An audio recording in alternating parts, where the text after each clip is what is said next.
Please बाळा लपून नको ना बसूस हा मी आवाज येते ना तुला पण बसू शांत हो बाळा. नाही कशी शांत हो ग मी माझा मुलगा माझ्या डोळ्यासमोरच आणि माझ्या पोटात खड्डा पडतो ग बनी बाळा अरे? बाळा प्लीज बाळा बनी काय कसला आरडाओरडा चालला एवढा? बनी रानडे तुम्ही कधी आलात? बाबा बनी बनी सापडत नाहीये बाबा कुठे गेला माहित नाही बनी या परत हा मुलगा गायब झाला. हाक मारली होती ना त्याने आम्हा तिघांना हाक मारली होती मी स्वतः ऐकलंय कुठे कुठे गेलं कळतच नाहीये अगं हाक दिली ना मग असेल इकडेच कुठेतरी. किती काळजी करतेस का तू? हे बघ मुलं मोठी झाली ना की आई वडिलांनी कमी काळजी करायची असते. असं वात्रटपणा मुलं करतातच. नाही बाबा मी सांगते ना तुम्हाला मला काहीतरी गडबड वाटते बानी बानी बर आपण एक काम करूया आपण ना बनीला एक ट्रॅकर लावून ठेवू. ते घरात जवळपास कुठे असेल ना ते आपल्याला कळत जाईल. काय घर मोठं आहे आमचं.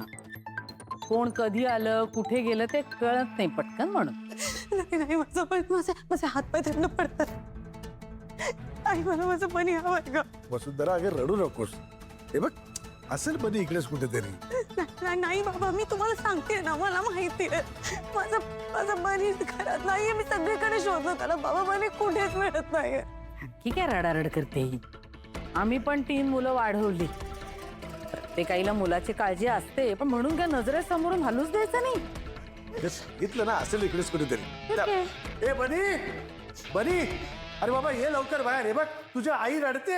नाही बाबा मी तुम्हाला सांगते ना माझा मुलगा घरात नाही दिसत आहे मला माझं बनी नाहीये घरात तो माझ्या बनीला घेऊन गेला. वसुंधरा अहो तो घेऊन गेलाय माझ्या बनीला का घेऊन गेलाय बनी काय झालं? आकाशराव बनी सापडत नाहीये. काय परत? तुम्ही त्याला फोन लावा ना प्लीज तुम्ही फोन लावा. Okay relax relax. कोणाला फोन लावायचंय? तो घेऊन गेलाय माझ्या बनीला प्लीज तुम्ही त्याला फोन लावा ना तुम्ही सांगा ना तो तुमचा ऐकेल प्लीज तुम्ही त्याला फोन लावा आपण घेऊन येऊया त्याला प्लीज तुम्ही बोला. झालं हिचं परत सुरू. काय चाललेलं असतं ग तुझं हे? दर थोड्या दिवसांनी हे असं झटका आल्यासारखं काय करतेस तू? रानडे हिला जरा डॉक्टरकडे दाखवून घ्या.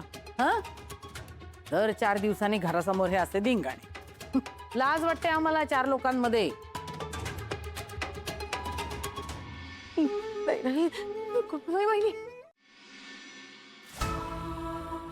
असू यशोदाई याची काहीच चूक नाही हो. चूक नाहीये फक्त तिचीच नाही तुमचीही चूक आहे. तुम्ही फसवलत आम्हाला खोटं बोललात आमच्याशी तुम्ही आणि ती सुद्धा आणि तरीही म्हणताय तिची चूक नाहीये. लाज नाही वाटत? मी आधीच सांगितलं होतं घटस्फोटीत मुलीशी माझा आकाश लग्न करणार नाही. तुम्ही काय केलं?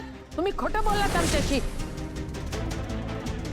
तिचा नवरा मेलाय असं सांगितलं तुम्ही आणि तिच्या जिवंत नवऱ्याचं स्वतःच्या जिवंत मुलाचं श्राद्ध घातलं तुम्ही. शी मीच लकी नाही तुम्ही आहात. वसुंधरा काय इतकं कशी खोटी वागू शकतेस तू? हा नाही तुझ्याकडून ही अपेक्षा नव्हती का? साधी वाटायचीस प्रामाणिक वाटायचीस. नाही माझा विश्वासच बसत नाहीये. वसुंधरा हे बघ प्लीज खरं बोल. तू कसल्या दबावाखाली येऊन हे सगळं बोलतेस का? कोणी जोर जबरदस्ती करत असेल तर तेही सांग पण प्लीज खरं सांग. वसुंधरा अगं तू अशी मुलगी नाहीयेस. तू खरं बोलणारी आहेस. मग तू आमच्याशी का खोटं बोलतेस? का हे सगळं करतेस? मला माहिती सोपं आहे. फक्त हे एवढं सगळं माझ्या उशिरा लक्षात येते बस. एखादं श्रीमंत कुटुंब हेरायचं आणि आपल्या सुनेचं लग्न लावून द्यायचं. चोर आहे ते चोर. बरं खूप सुंदर आहे अभिनय बरा करते भाबडेपणाचा. हा याआधी पण तुम्ही असं केलंय काय? पैशासाठी करताय ना हे सगळं? लग्न लावून द्यायचं आणि लुबाडायचं श्रीमंतांना. नाही हो नाही आम्ही साधी सरळ मध्यमवर्गीय माणसं होतो. असे घाणेरडे आरोप नका करू आमच्यावर. नाही हो, आता आरोप कशाला करायचे? नाही, गरजच काय आरोप करायची? पुन्हा तर तुम्ही आपणूनच सिद्ध करताय. जवळजवळ कबुली जबाब देतीये ही. स्वतःच्या तोंडाने सांगते माझा पहिला नवरा जिवंत आहे म्हणून. मला ऐकायला लाज वाटतेय, हिला बोलायला नाही वाटत? त्या ताई, खरंच तिची काहीच चूक नाही. चूक आमची आहे. खरं लपवून लग्न करायला तिचाही विरोधच होता. पण आम्ही खोट्याची सुरुवात केली. आमच्या आग्रहामुळे ती दिलं. वा, छान. आणि हिने तुम्हाला पाठीशी घालायचं. टोळी आहे तुमची. तुम्ही तिघांनी कट कारस्थान करून माझ्या मुलाला फसवलंय. भाबडा आहे माझा आकाश.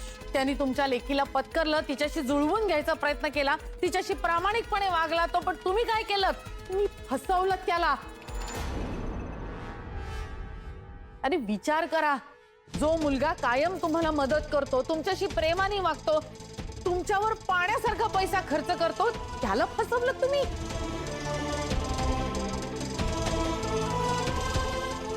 का केलं असं वहिनी तू? आम्हाला ना एक वेळेस, पण किमान दादाला तरी सांगितलं असतंच खरं काय ते. ह्याची काय चूक आहे याच्यामध्ये? बोल ना वहिनी. अखिल, वहिनी म्हणू नकोस तिला. ती लायकी नाहीये तेवढी. आकाश, मी सुरुवातीपासून तुला सांगत होते, मला हे लग्न मान्यच नव्हतं. तेव्हा जर माझं ऐकलं असतंस ना तर ही वेळ आली नसती. अरे बोल ना काहीतरी. म्हण ना की आई माझं चुकलं, तुझं बरोबर आहे. म्हण काहीतरी, बोल.